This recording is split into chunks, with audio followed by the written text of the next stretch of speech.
My name is Amber Davis, 37 years old, and I thought I had the perfect marriage.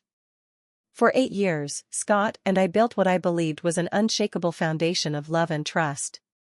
When he called with news of his big promotion, my heart swelled with pride. I spent days planning the perfect surprise: champagne, his favorite cake, dinner reservations at that place he'd been dying to try. Never did I imagine that walking into his new corner office would shatter my entire world in seconds. The image of my husband locked in a passionate kiss with his boss still burns behind my eyelids every night. Before I dive into how my picture-perfect life fell apart, drop a comment letting me know where you're watching from. Hit that like and subscribe button if you've ever had that gut feeling something wasn't right in your relationship. Trust me, this story might just save your heart. Scott and I met during our junior year at the University of Washington. I was studying marketing, he was in computer science, and we literally bumped into each other at the campus coffee shop. I spilled my latte all over his programming textbook, and he asked for my number so I could make it up to him. That coffee date turned into dinner, which turned into 8 more dates that week. By graduation, we were inseparable. We married in a small ceremony by Lake Washington a year after getting our degrees, surrounded by family and friends who all said we were perfect for each other. We settled into a modern apartment in downtown Seattle with floor-to-ceiling windows overlooking the skyline. Scott landed an entry-level position at Vertex Technologies, a growing tech company specializing in cloud security solutions. I began climbing the ladder at a mid-sized marketing firm, eventually making executive level. We were the couple our friends envied, both successful in our careers while maintaining a solid marriage. Scott's journey at Vertex wasn't always smooth. 3 years ago, he nearly lost his job during company restructuring. I stayed up late with him for weeks, helping him prepare presentations to prove his value to the company. I edited his emails, practiced interview questions, and kept our home life running so he could focus on saving his position. When he did, we celebrated like he'd won the lottery. That night, he looked at me with such gratitude and love that I knew every sacrifice had been worth it. "I wouldn't have made it without you, Amber," he'd said, kissing my forehead. "You're the only person who's always believed in me." Those words echoed in my mind as his behavior began changing 6 months ago. It started with small things: coming home later than usual, being distracted during our conversations, stepping out to take phone calls. When I asked about these changes, he'd mention increased responsibilities and the stress of potentially moving up in the company. "Natalie Pierce is watching my team closely," he explained one night after missing dinner. "She's the new VP of Operations, and word is she's looking to promote someone to senior project manager. This could be my chance, Amber." I nodded understandingly, pushing aside the nagging feeling that something was off. After all, this was Scott, my Scott, who had never given me a reason to doubt him before. When he called 3 weeks ago, excitement radiating through his voice, I felt ashamed for having doubted him. "I got it, babe. Senior project manager." Natalie said I was the obvious choice. She said she's never seen someone with my talent at the company before. I squealed with delight, genuinely thrilled for his success. "We need to celebrate. How about dinner at Canlis this weekend?"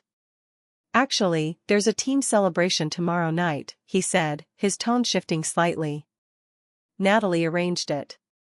Probably best if I go to that first, you know, politics and all." "We can do our own celebration this weekend." I understood, office politics were important for continued success. That's when the idea for the surprise began forming in my mind. What if I showed up at his office with champagne and his favorite chocolate hazelnut cake from that little bakery in Pike Place Market? I could meet his new team, congratulate him publicly, and then we could head to dinner, just the two of us. The next morning, I went shopping for a new outfit, settling on a forest green wrap dress that Scott once said brought out the gold flecks in my hazel eyes. I made reservations at Altura, an exclusive Italian restaurant that had a 3-month waiting list, but the manager owed me a favor from a marketing event I'd organized for them. I called my best friend Heather to share my plans while getting my hair done. "That sounds so romantic," she said, though something in her voice seemed off. "What is it?" I asked, knowing Heather well enough to detect her hesitation. Nothing, she replied too quickly. It's just, have you met his boss? Natalie? No, why? Lisa's husband works at Vertex too. She said Natalie's got quite the reputation. Young, ambitious, divorced. Apparently, she gets very close with her male employees. I laughed it off. Scott would never. We're rock solid, Heather. I know, she backpedaled. I'm sure it's nothing. Just office gossip. We changed the subject, but her words planted a tiny seed of doubt that I tried desperately to ignore as I finalized my surprise plans. The day of the surprise, I left work early, picked up the cake and a bottle of Dom Perignon, and drove to the Vertex Technologies building, a sleek glass structure in downtown Seattle. As I parked, nervousness fluttered in my stomach. I'd only been to his office a handful of times over the years, usually for holiday parties. This would be my first time meeting many of his current coworkers, including the famous Natalie Pierce. Looking in the rearview mirror, I applied a fresh coat of lipstick and gave myself a pep talk. This is going to be wonderful. Scott will be so surprised. With the champagne and cake box balanced carefully in my arms, I took a deep breath and headed inside, having no idea that in less than 15 minutes, my entire life would implode. The reception area of Vertex Technologies was modern and minimalist, all glass, chrome, and abstract art in company colors. I approached the front desk with a smile, balancing my gifts. I'm here to surprise Scott Davis, I told the receptionist, a young woman with trendy blue-tipped hair. I'm his wife, Amber. Her eyes widened slightly. Oh. Mrs. Davis. How nice to meet you.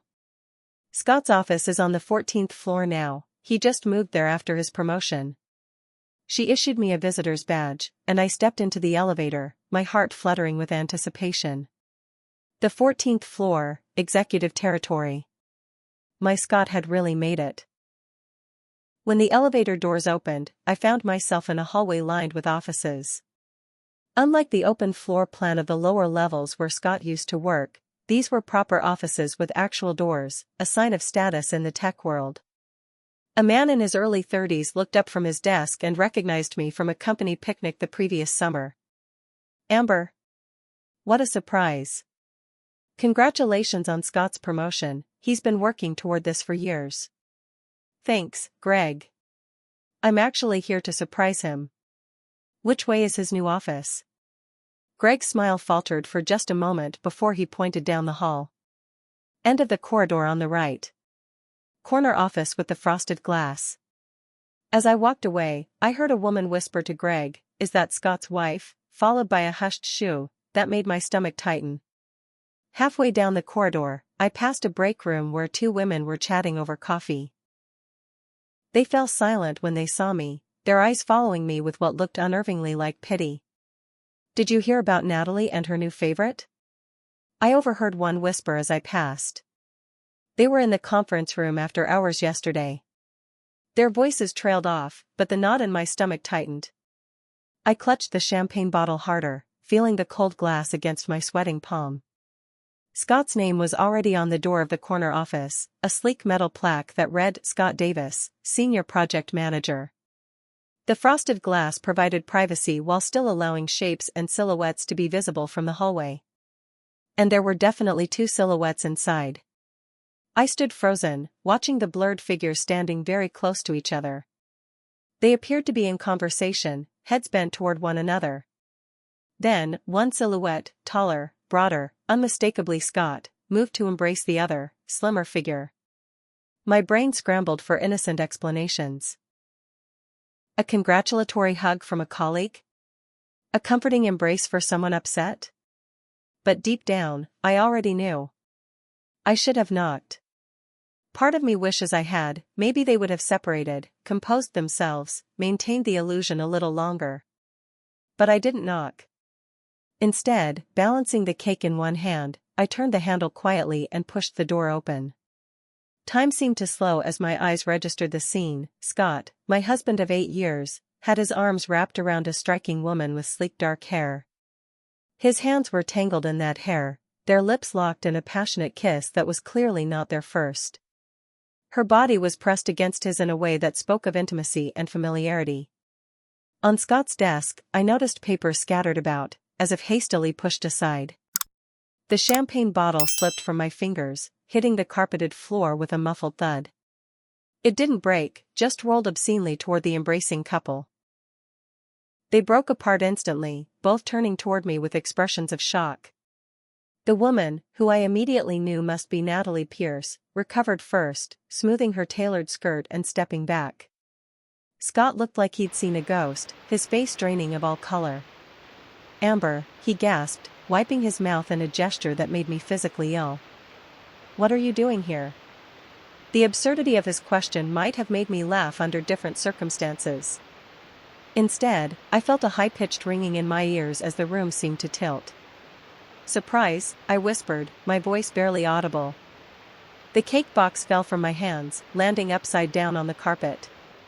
Chocolate ganache began seeping through the cardboard. "This isn't," Scott began, but couldn't even finish the cliché denial. It was exactly what it looked like. Natalie Pierce had the audacity to extend her hand. "You must be Amber. I've heard so much about you." I stared at her manicured hand as if it were a venomous snake. She was younger than I'd expected, maybe early 30s, with the kind of confidence that came from never doubting her place in the world. She was beautiful in a sharp, calculating way, and I hated her instantly. "Funny," I finally managed to say, "I've heard almost nothing about you." Scott moved toward me, panic in his eyes. "Amber, please. Let me explain. This isn't." "Don't," I cut him off, backing away. "Don't you dare tell me this isn't what I think it is." People were gathering in the hallway now, drawn by the commotion. I felt their stares like physical touches, their whispers confirming my worst fear. Everyone knew. Everyone except me. I turned and pushed through the small crowd, ignoring Scott calling my name. Tears blurred my vision as I jabbed the elevator button repeatedly, praying for the doors to open before Scott could reach me. When they finally did, I stumbled inside and pressed the lobby button, then immediately hit the door close button. The last thing I saw was Scott's desperate face as the doors shut between us. In the lobby, I practically ran past the receptionist, who called after me with concern. Outside, the Seattle rain had started, a fitting backdrop as I fumbled for my car keys, my hands shaking violently. I somehow made it into the driver's seat before completely falling apart, great heaving sobs that made it hard to breathe. My phone started buzzing incessantly, Scott calling, then texting when I didn't answer. "Please come back. It's not what you think. Let me explain. Where are you?" I turned off my phone and started the car. I couldn't go home, not to the apartment we shared, filled with 8 years of memories now tainted by betrayal. With nowhere else to go, I pointed my car toward Heather's place, tears streaming down my face the entire drive. I don't remember much about the drive to Heather's apartment. The Seattle streets blurred through my tears, traffic lights and storefronts melting into streaks of color. Somehow, I managed to navigate through downtown without causing an accident, though I had to pull over twice when sobs made it impossible to see the road. My mind kept replaying the scene in Scott's office, his hands in her hair, their bodies pressed together, the look of panic on his face when he saw me. Each replay brought fresh waves of pain, as if I were witnessing the betrayal for the first time over and over again. Memories ambushed me at red lights. Scott and I dancing at our wedding, his whispered promise to always be faithful. Our 5th anniversary trip to Maui, where we'd watched the sunrise from a volcano summit and made love in our private bungalow. The night his father died, when he'd cried in my arms and told me I was his rock, his constant, his home. Had it all been a lie? How long had this been going on? Was this why he'd been coming home late, why he'd been taking private calls, why he'd seemed so distant? I pulled into Heather's driveway in Queen and Hill just as the evening light was fading. She opened her door before I could even knock, one look at my face telling her everything she needed to know. "Oh, Amber," she whispered, pulling me into a fierce hug. "What happened?" "You were right, I managed to choke out as she led me inside. You were right about Natalie. Collapsing onto her couch, I recounted what I'd seen, each word like glass in my throat. Heather sat beside me, holding my hand, her expression shifting from sympathy to barely contained anger. I was worried about this, she admitted once I'd finished. Lisa's husband Ryan told her that Scott and Natalie have been working late together for months. I didn't want to say anything without proof, but everyone knew, I whispered, a fresh wave of humiliation washing over me. Everyone at his office. The way they looked at me. My phone, which I'd finally turned back on, buzzed relentlessly on Heather's coffee table. 27 missed calls from Scott. 43 text messages. Do you want to see what he's saying? Heather asked gently. I nodded, unable to resist the masochistic urge to read his excuses. The messages started with denial. It's not what it looked like. We were just celebrating the promotion. Please call me back so I can explain. Then moved to desperate pleas. I love you, Amber, only you. Please come home. I made a terrible mistake. I'll do anything to fix this. And finally, questions about my whereabouts. Where are you staying? I'm worried. Just tell me you're safe. I'm going to check with Heather. As if on cue, Heather's doorbell rang. Through the peephole, she confirmed it was Scott. You don't have to see him, she said firmly. Not tonight. Not until you're ready. I can't, I whispered. The thought of facing him, of hearing whatever excuses he'd concocted, made me physically ill. Heather nodded and opened the door just enough to speak to him, not enough for him to see inside.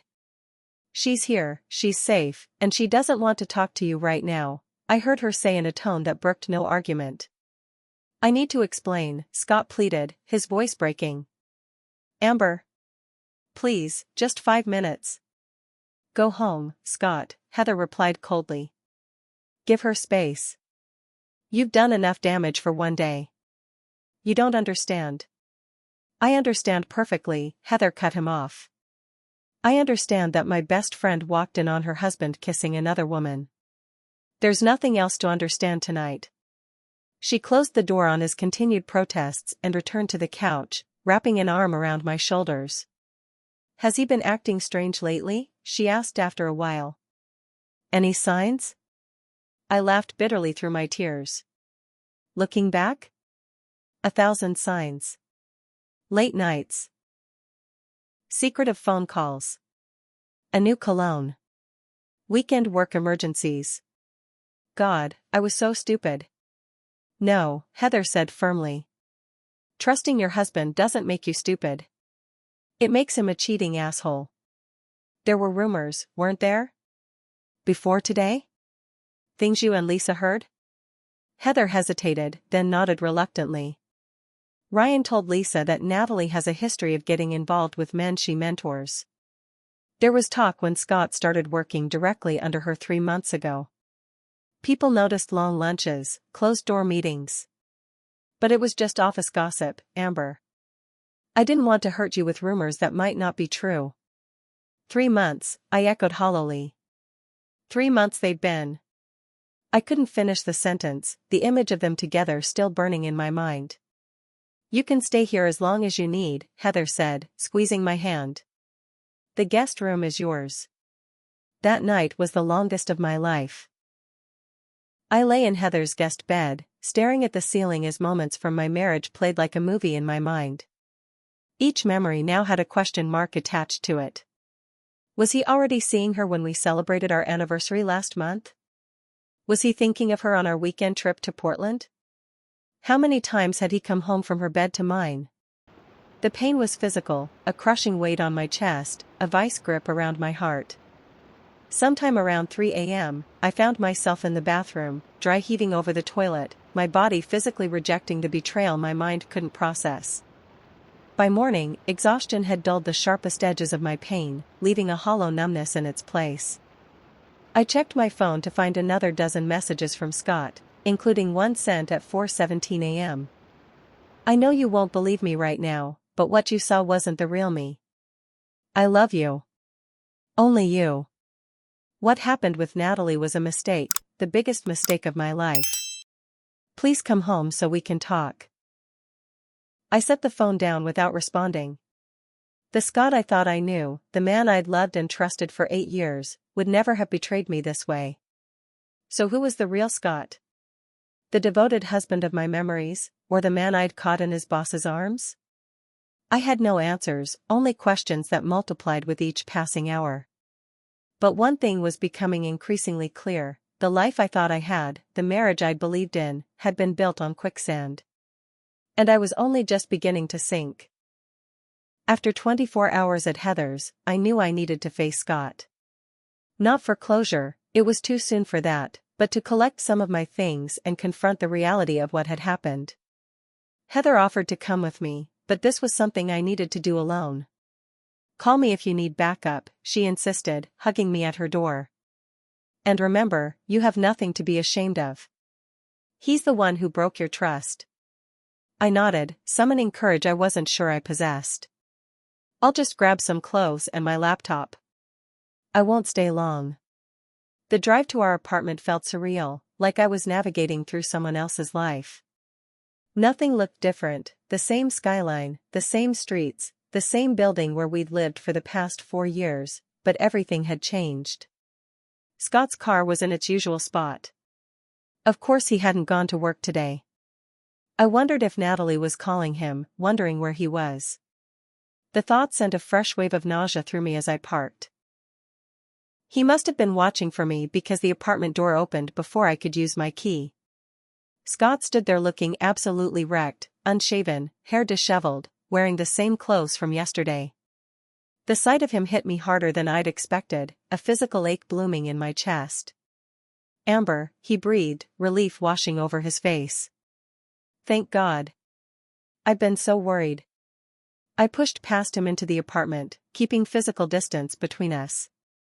Our home, the space we'd decorated together, filled with photos and memories, now felt like a stranger's place. I'm just here for some things, I said, my voice steadier than I felt. I'm staying at Heather's for now. Please, he said, following me but not touching me. Can we talk? I know what you saw was awful, but if you'd just let me explain. I whirled around, anger suddenly overpowering hurt. Explain what, Scott? Explain why your tongue was down your boss's throat? Explain why everyone at your office knew about your affair except your wife. He flinched as if I'd slapped him. It's not, he started, then stopped himself. It's not as simple as that. Then explain it to me, I challenged, crossing my arms. Make me understand how my husband of 8 years ended up in his boss's arms. Scott sank onto our couch, burying his face in his hands. When he looked up, there were tears in his eyes. It started 3 months ago, he admitted, confirming Heather's timeline. Natalie took special interest in my work, said she saw potential in me. The late meetings turned into drinks, drinks turned into dinners. I told myself it was just professional mentoring, networking. And when did networking turn into an affair? I asked, my voice brittle. About 2 months ago, he whispered. After that client dinner in Bellevue. You were in Portland for that marketing conference. She drove me home, came up for a nightcap, and... The implication hung in the air. They'd been in our home. Possibly in our bed. You brought her here? I gasped, a fresh wave of violation washing over me. Just that once, he hurried to say, as if that made it better. After that, it was always at her place or at the office. The office, I repeated numbly. Where everyone could see. Where everyone knew. It wasn't like that, Scott insisted.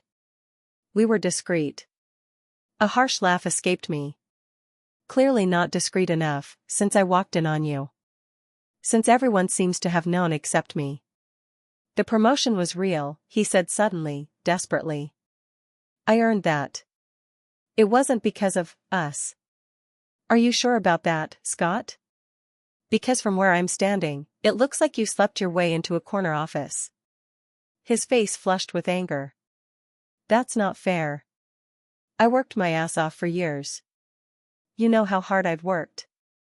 I thought I knew a lot of things about you, I shot back. I was wrong about all of them. Amber, please, his tone softened again.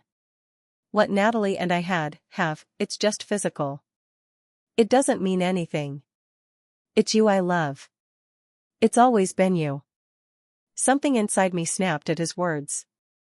I grabbed a framed photo of us from our bookshelf and hurled it against the wall, the glass shattering spectacularly.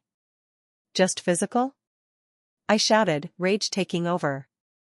You betrayed our marriage, humiliated me in front of your colleagues, risked everything we've built together for something that doesn't mean anything? That's supposed to make me feel better? Scott stood, trying to approach me, but I backed away. Stay away from me, I warned. Don't you dare touch me. I've been so stressed with work, he tried explaining. You've been busy with your own career. We've been like ships passing in the night. Natalie was there, she understood the pressure I was under. Don't you dare blame me for this, I hissed. Don't you dare blame our careers or stress or anything else. You made a choice, Scott. Every time you met her, every time you kissed her, every time you slept with her, those were all choices. Choices you made knowing they would destroy me if I found out. He had no response to that, just stood there looking defeated.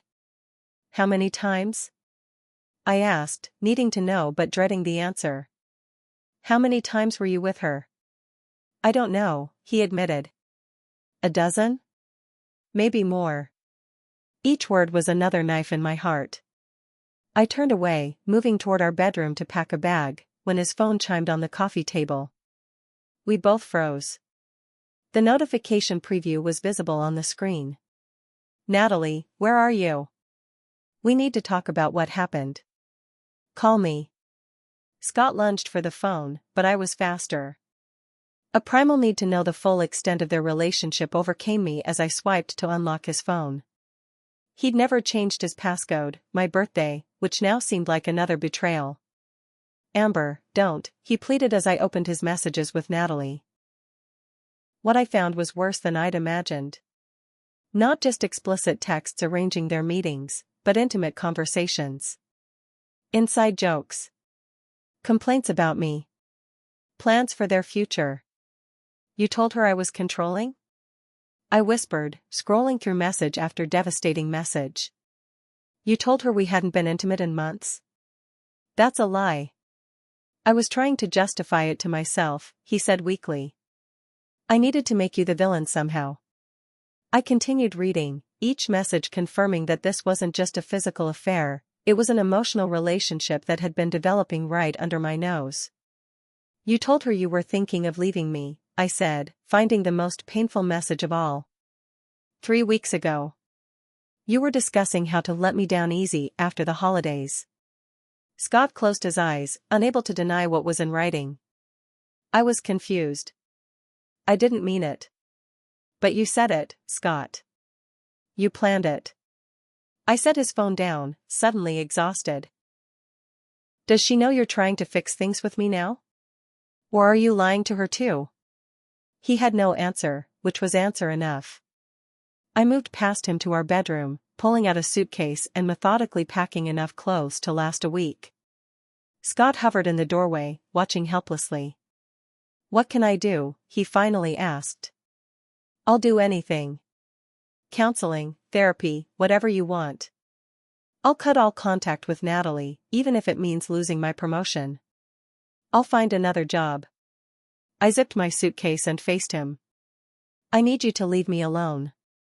I need space to figure out if there's anything left to save here. Amber, please. No, Scott.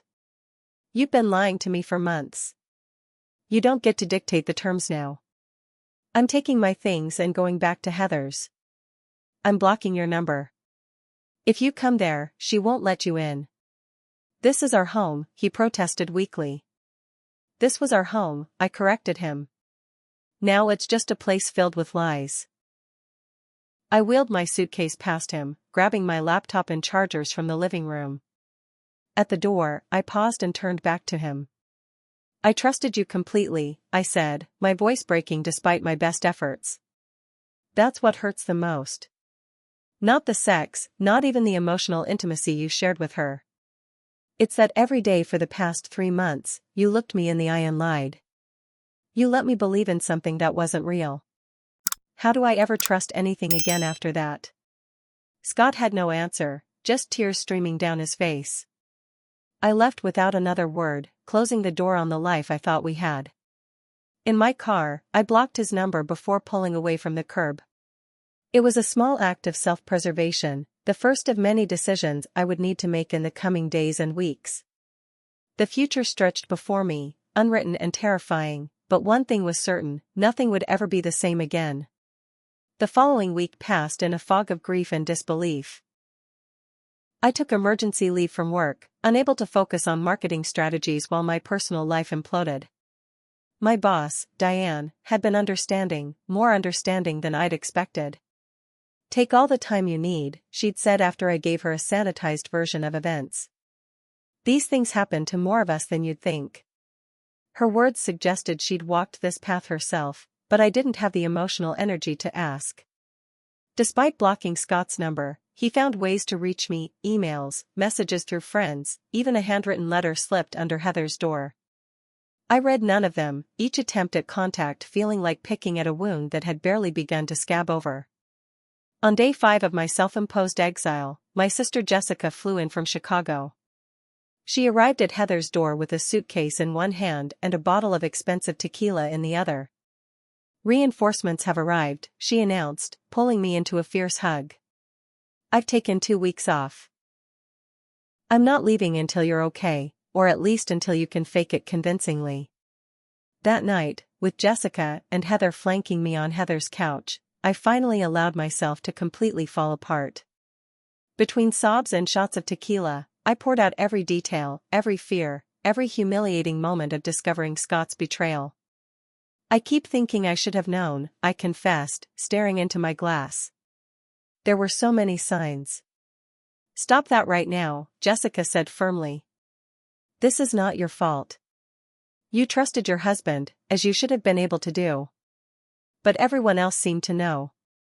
His co-workers, even Heather, suspected. I suspected because of what Lisa told me, Heather interjected. Not because you missed something obvious. Scott was careful. He was calculated. The next morning, still nursing a tequila headache, I received a call from a number I didn't recognize. Thinking it might be work, I answered. Amber? It's Michael. Scott's brother. I nearly hung up, assuming Scott had enlisted his brother to plead his case, but Michael's next words stopped me. I'm not calling for him. I'm calling for you. I wanted to say how sorry I am, and that our family stands with you on this. Tears sprang to my eyes. Michael and I had always gotten along well, but I'd assumed blood would win out over marital ties. Thank you, I managed to say. That means a lot. Look, there's something you should know, Michael continued, his voice heavy. This isn't the first time Scott has done something like this. The words hit me like a physical blow. What? In college, he cheated on his long-term girlfriend with her roommate. Before you, he was engaged to a woman named Melissa. He never told you that, did he? I sank onto Heather's couch, legs suddenly unable to support me. No. He said his longest relationship before me was 2 years with someone named Melissa, but he never mentioned an engagement. They broke it off because she caught him with someone from work. I confronted him about it back then, and he swore he'd get therapy, that he'd change. Michael's voice was tight with anger. When he met you, I thought maybe he really had. You were different, the way he talked about you, I really believed he'd grown up. I'm so sorry, Amber. After we hung up, I sat in stunned silence. Scott's betrayal wasn't a momentary lapse or a midlife crisis, it was a pattern, a fundamental character flaw he'd hidden from me throughout our relationship. Had anything between us been real? My parents called that afternoon, having heard the news from Jessica. Their reaction was not what I'd expected. Marriage takes work, sweetheart, my mother said in her practical way. People make mistakes. The real test is how you overcome them together. A mistake is forgetting an anniversary, Mom, I replied, incredulous. Scott had a 3-month affair with his boss. He was planning to leave me. Men stray sometimes, my father chimed in awkwardly. Your grandfather had his moments, but he and Grandma worked through it. 62 years they were married. I ended the call feeling even worse. If my own parents thought I should simply forgive and forget, how many others would judge me for not trying to save my marriage? The answer came the following evening at a small gathering Heather arranged with a few close friends. It was meant to distract me, but inevitably, the conversation turned to my situation. So what are you going to do? Asked Megan, a friend from my yoga class. Are you going to try counseling? I don't know, I admitted. I haven't even spoken to him since I got my things. My cousin took her husband back after he cheated, offered Tara, another friend. They did intensive therapy, and she says they're stronger than ever now. But could you ever trust him again? Countered Heather. That's the real question. Sometimes it's worth fighting for, said Karen, who'd been quiet until now. Ryan and I almost divorced 3 years ago after he had an emotional affair with a coworker. It was the hardest thing we've ever been through, but we made it. It is possible. I looked around at my friends, seeing the division in their perspectives. Some thought forgiveness was the stronger choice, others believed walking away was the only option. No one could make this decision for me. The next day, on Jessica's insistence, I attended a support group for betrayed spouses at a community center downtown. Sitting in a circle with 8 strangers, listening to their stories of discovery and aftermath, I felt less alone for the first time since walking into Scott's office. The pain doesn't go away overnight, said the group facilitator, a gentle-voiced therapist named Dr. Lorna Wilson. Whether you choose to reconcile or separate, you're looking at months, sometimes years of processing this trauma. How do you ever trust again? Asked a woman named Denise, whose husband of 20 years had carried on multiple affairs throughout their marriage. Some relationships can be rebuilt after infidelity, Dr. Wilson explained. But it requires genuine remorse, complete transparency, and years of consistent effort, primarily from the unfaithful partner.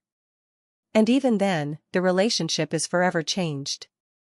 You don't go back to what you had, you build something new from the ashes. Her words resonated with me, especially when she added, the question isn't just, can this marriage be saved, but should this marriage be saved? Not all relationships deserve to be fought for. I left the session with Dr. Wilson's card and a recommendation for individual therapy. That night, alone in Heather's guest room while she and Jessica were out grabbing dinner, I did something I'd been avoiding. I opened Scott's emails. There were dozens, each more desperate than the last. In the most recent, sent just hours earlier, he wrote, I've started seeing a therapist to understand why I self-destructed this way. I love you, Amber. I know I don't deserve another chance, but I'm begging you anyway. Our marriage doesn't have to end because of my terrible mistake. Please call me. Please come home. For a brief, weak moment, I considered it. The thought of starting over at 37 was terrifying. Dating apps, first dates, explaining my failed marriage to potential partners, it all seemed impossible. Maybe it would be easier to try again with Scott, someone I still loved despite everything. When Jessica and Heather returned to find me considering Scott's plea, they staged what could only be called an intervention. He will do this again, Jessica said bluntly. Men like Scott don't change. Michael confirmed that. You deserve better than spending the rest of your life looking through his phone and worrying every time he works late, Heather added. That's not a marriage, it's a prison.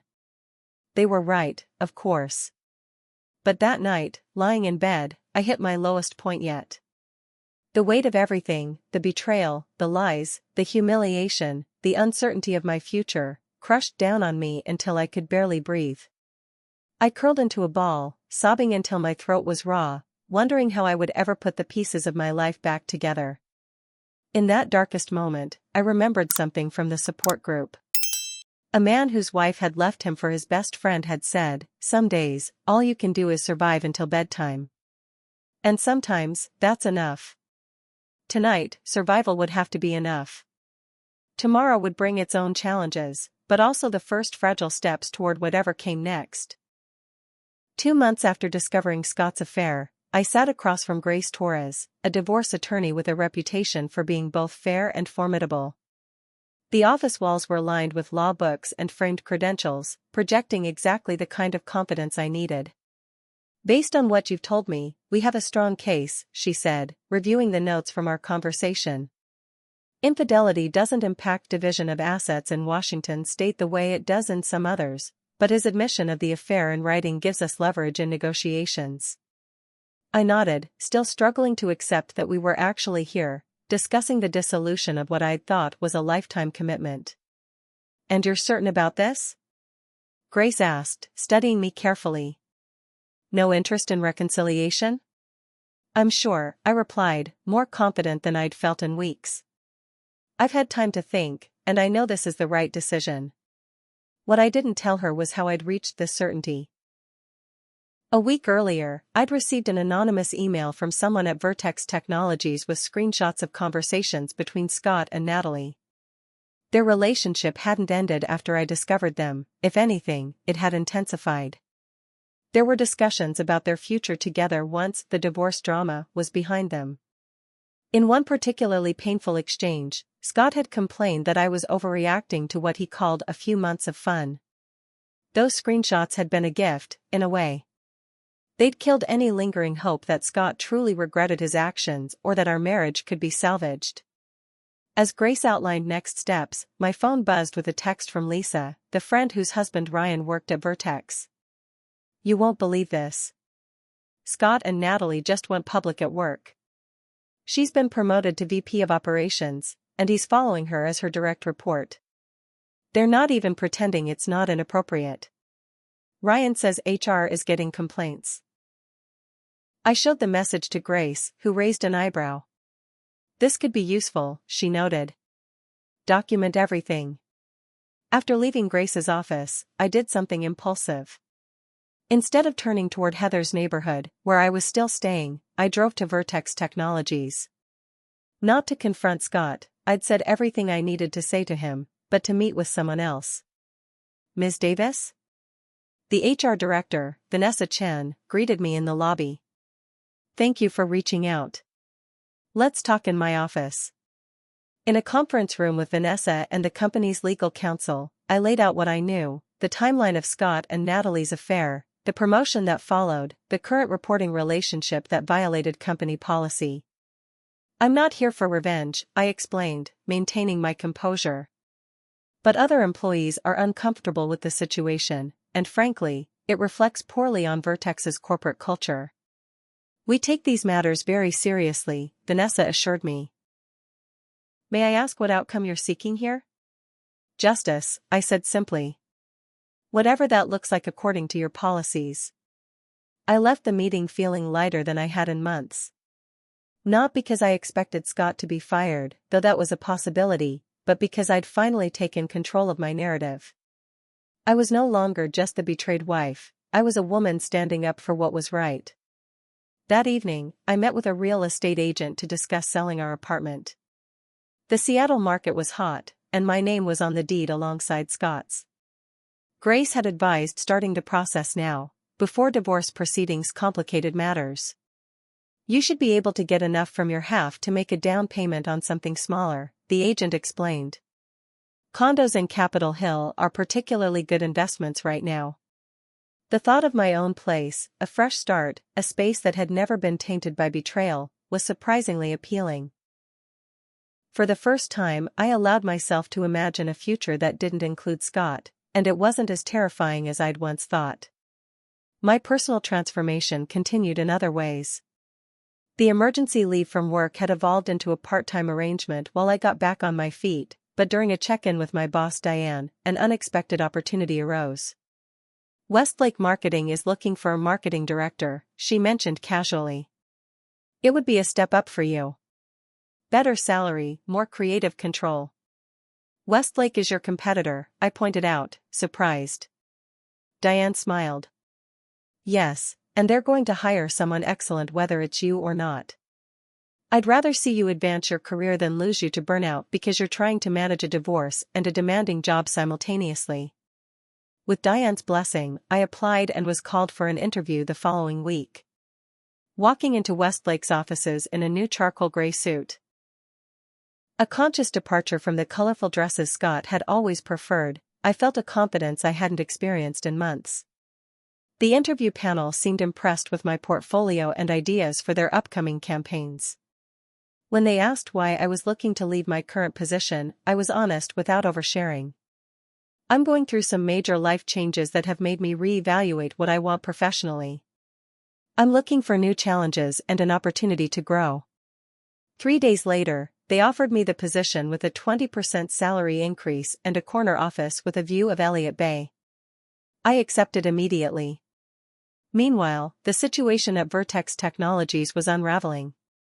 According to Lisa, the HR investigation had uncovered inappropriate use of company funds. Scott and Natalie had charged romantic dinners as client meetings and used the corporate apartment for their rendezvous.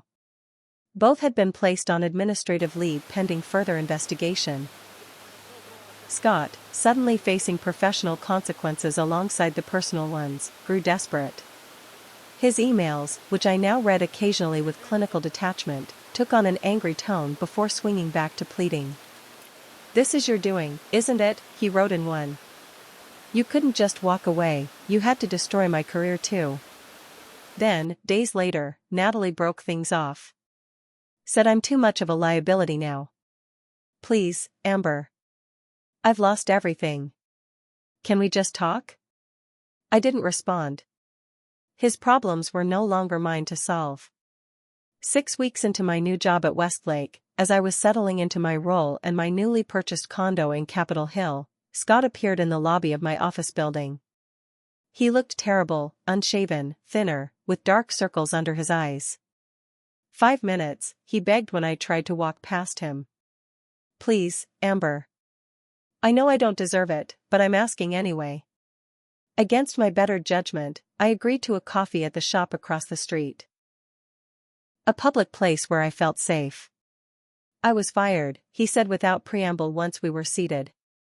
"Natalie too. The investigation found evidence of other misconduct."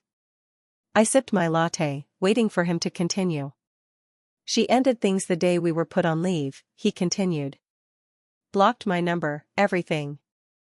I guess I was just a stepping stone for her career, and once I became a liability." He trailed off, looking broken. "What do you want, Scott?" I asked, not unkindly but firmly. "Another chance," he said immediately. "I know I don't deserve it. I know I've hurt you beyond imagination. But I love you, Amber. I've never stopped loving you. What happened with Natalie, it wasn't real. It was ego and stupidity and self-destruction. 3 months ago, these words might have moved me. Now, they simply confirmed what I already knew. Scott wasn't sorry he'd had the affair, he was sorry he'd lost everything because of it. "I filed for divorce last week," I told him calmly. "Grace will be serving you the papers tomorrow." His face crumpled. "Please don't do this. We can fix this. I'll do anything, therapy, counseling, whatever you need." "I needed a husband who wouldn't betray me," I replied. "Who wouldn't lie to my face for months? Who wouldn't discuss leaving me with his mistress while planning our anniversary trip? There's nothing to fix, Scott. It's already broken beyond repair." "So that's it?" he asked, a hint of the old anger flashing in his eyes. 8 years of marriage, thrown away? I stood, gathering my purse. "You threw it away, Scott. Not me. I'm just acknowledging what's already been lost." As I walked back to my office, I realized something profound. I felt nothing. No pain, no anger, no lingering love, just the peaceful certainty that I was finally free. 1 year later, I stood in my Capitol Hill condo, watching the Seattle skyline shimmer in the distance. The space had transformed from a hastily purchased refuge into a true home that reflected my personality: clean lines, colorful abstract art, bookshelves filled with titles I'd always wanted to read but never found time for during my marriage. The divorce had been finalized 6 months earlier. In the end, Scott hadn't contested my requests. The apartment had sold for more than expected in Seattle's booming market, allowing me to pay off my portion of our shared debt and put a substantial down payment on this place. My position at Westlake Marketing had evolved into an executive role after I landed the Henderson account, a client that had followed me from my previous firm. By any objective measure, I was thriving. Yet the journey to this point had been far from linear. The day after confronting Scott in that coffee shop, I'd received the first call from my therapist, Dr. Marshall. Our weekly sessions had become anchors during the tumultuous months that followed. Safe spaces to process not just the betrayal, but the deeper issues it had exposed. You know what I realized recently? I'd told her during one session. I spent years unconsciously making myself smaller to accommodate Scott's ego. Taking the back seat in social situations, downplaying my accomplishments when he was struggling professionally, always being the one to compromise. Dr. Marshall had nodded. Many of us do that in relationships without realizing it. The question is, what boundaries will you establish moving forward? Those boundaries had become my framework for healing, not just in potential future relationships, but with family and friends as well. I'd limited contact with my parents after they continued suggesting I consider reconciliation with Scott for the sake of future children. I'd grown closer to Jessica and Heather, whose unwavering support had seen me through the darkest days. And I'd developed unexpected new friendships, like with Rachel from my support group, who had become a hiking partner and confidant. We'd summited Mount Si last weekend, both celebrating our divorces being finalized by shouting our ex-husband's failings into the valley below. It had been cathartic and hilarious, leaving us breathless with laughter and exertion. The divorce settlement had been straightforward, thanks to Grace's expertise and the evidence of Scott's infidelity. He'd tried once more to save the marriage during mediation, his voice breaking as he made a final plea. "I know I can't undo what I did," he'd said. "But people make mistakes, Amber. They learn from them, grow from them. Some mistakes break things that can't be fixed," I'd replied gently. "I wish you well, Scott. I really do. But not as your wife." I'd meant those words. The rage that had once consumed me had gradually mellowed into something like indifference. Scott was simply someone I used to know, someone who had taught me painful but necessary lessons about trust, self-worth, and resilience. Life had humbled him considerably. Through mutual connections, I'd heard he'd moved to Portland after being unable to find comparable work in Seattle's tech industry, where news of the scandal had traveled fast. Natalie had fared somewhat better, landing at a smaller firm in San Francisco, though at a lower position than she'd held at Vertex. I was pouring myself a glass of wine, preparing for a quiet evening with the novel my book club was discussing tomorrow, when my phone chimed with a text from Heather. "You'll never guess who I just saw at Storyville Coffee. Brace yourself." Before I could respond, my phone rang with her call. "Scott," she said without preamble. "He looks terrible. Thin, unkempt. Nothing like his old self. Is he back in Seattle?" I asked, surprised by my lack of emotional response to this news. "Apparently. He saw me and came over. Asked about you, of course." "What did you tell him?" "The truth, that you're doing amazing. That you got promoted. That your new place is gorgeous." She paused.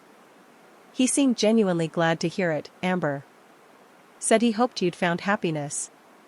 After we hung up, I stood by my window, contemplating this development. The universe had a strange sense of timing, bringing news of Scott back into my life on the very day I'd been reflecting on how far I'd come.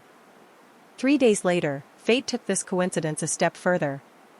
I was working on my laptop at my favorite coffee shop when a familiar voice said, "Amber?" I looked up to see Scott standing there, holding a to-go cup. He looked exactly as Heather had described, thinner, with a beard he'd never worn during our marriage, dressed in casual clothes that seemed slightly too large for his frame. "Scott," I acknowledged, gesturing to the empty chair across from me. "Would you like to sit?" He hesitated before accepting. "I wasn't sure you'd want to talk to me." "A year ago, I wouldn't have," I admitted. "Time changes things." "You look amazing," he said, his eyes taking in my confident posture, stylish haircut, and the general aura of well-being I now carried. Heather wasn't exaggerating. "Thank you," I replied simply. "Are you back in Seattle permanently?" He shook his head. "Just for a job interview. I've been in Portland, but it hasn't been ideal." I heard. At his questioning look, I added, "Seattle has a small tech community. Word travels." "Right." He looked down at his coffee. "About Natalie. You don't owe me explanations anymore, Scott." "I know. But I want to say it anyway." He took a deep breath. "It ended badly. She was never who I thought she was, or maybe I just saw what I wanted to see. Either way, it was over within weeks of us both being fired. She moved to San Francisco without even saying goodbye." "I'm sorry it was painful for you," I said, and meant it. He looked at me with surprise. "After everything I did to you, that's your response?" I shrugged. Holding on to anger was exhausting. I let it go. "Not for you, for me. You always were stronger than I gave you credit for," he said quietly. We talked for nearly an hour, the conversation flowing more easily than I would have expected. He told me about his struggling consulting business in Portland, his renewed relationship with his brother Michael, the therapy he'd committed to after hitting rock bottom. "I've been sober for 8 months, he said, gesturing to his coffee. "Turns out I was self-medicating a lot of things I didn't want to face." "I'm glad you're getting help," I told him sincerely. When the conversation naturally wound down, we stood to leave. There was an awkward moment when I think he considered hugging me, but instead he extended his hand.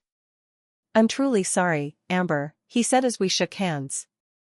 "For everything. You deserved so much better." "I know," I replied with a small smile. "And now I have it." Walking home, I felt a sense of closure I hadn't realized I still needed. Seeing Scott, diminished, humbled, but perhaps finally growing into someone better, confirmed that leaving had been the right decision, not just for me but possibly for him too. Back in my condo, I changed into comfortable clothes and texted Ryan, a colleague from Westlake's design department who had recently asked me to dinner. We'd been taking things excruciatingly slowly, just 3 dates in 2 months, but there was something promising in his respectful approach and transparent communication. "Still on for dinner tomorrow?" I wrote. "Looking forward to it," came his prompt reply. "I made reservations at that new place on Pike you mentioned wanting to try." I smiled, appreciating his thoughtfulness without letting myself get carried away. My therapist and I had talked extensively about the danger of rebounding or repeating patterns.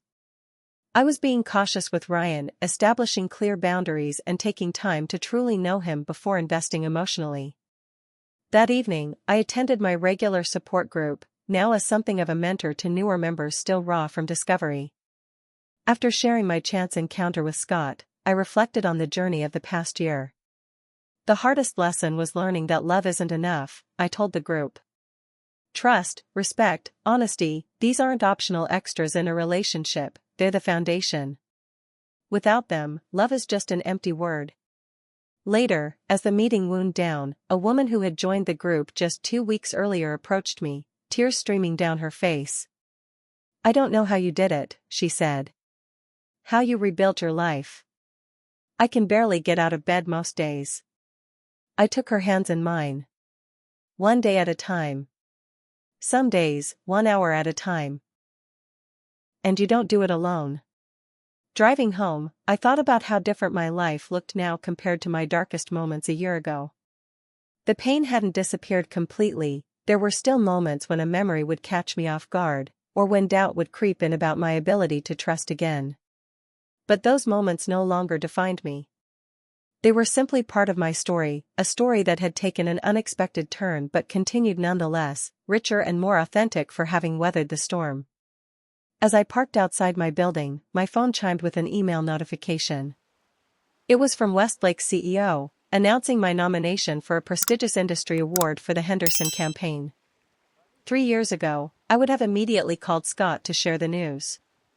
Tonight, I celebrated quietly with myself, recognizing how far I'd come and how much further I could still go, on my own terms, at my own pace. The betrayal that had once seemed like the end of my story had become merely a chapter in a much longer, more complex narrative. A narrative where I was both the author and the protagonist, writing each new page with hard-earned wisdom and a deep commitment to honoring my own worth. If you've ever experienced betrayal or walked away from something you thought would last forever, I hope my story reminds you that healing isn't linear, but it is possible. The darkest moments don't define us, our response to them does. I'd love to hear about your experiences in the comments below. How did you rebuild after trust was broken? What helped you heal? Don't forget to like and subscribe if this resonated with you, and share with someone who might need to hear that there's life, beautiful, authentic life, after betrayal. Thank you for listening to my journey, and remember, your self-respect is never negotiable in any relationship.